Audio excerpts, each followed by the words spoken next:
High বন্ধুরা, তোমরা দেখতে পাচ্ছ আমি এখন কদবেল মাখা করব।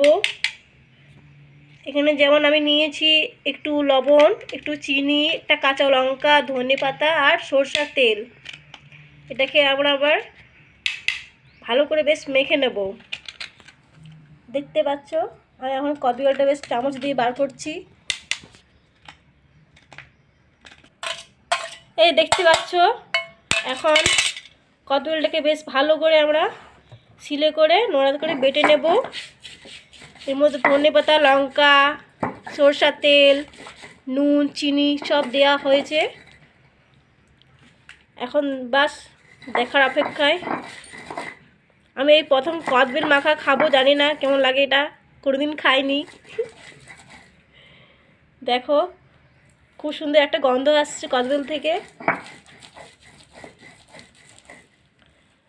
ধনেপাতাগুলোকে খুব সুন্দর গন্ধ আসছে, ধনেপাতা দেওয়া হয়েছে বলে।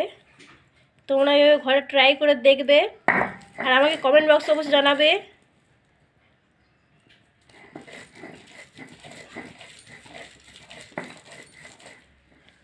সর্ষের তেল দিছো?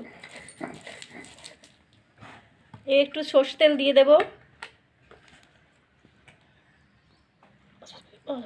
অনেকটা কিছু ছড়িয়ে হ্যাঁ,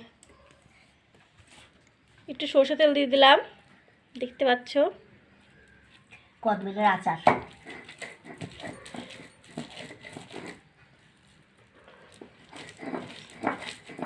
হয়ে গেছে।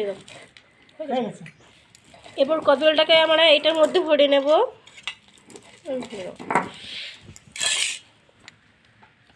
একটার মধ্যে ভরে দাও, একটার মধ্যে ভরো। এই দেখো কি সুন্দর লাগছে দেখতে। এই হলো কদবেল মাখা। তোমরা বাড়িতে ট্রাই করে দেখতে পারো।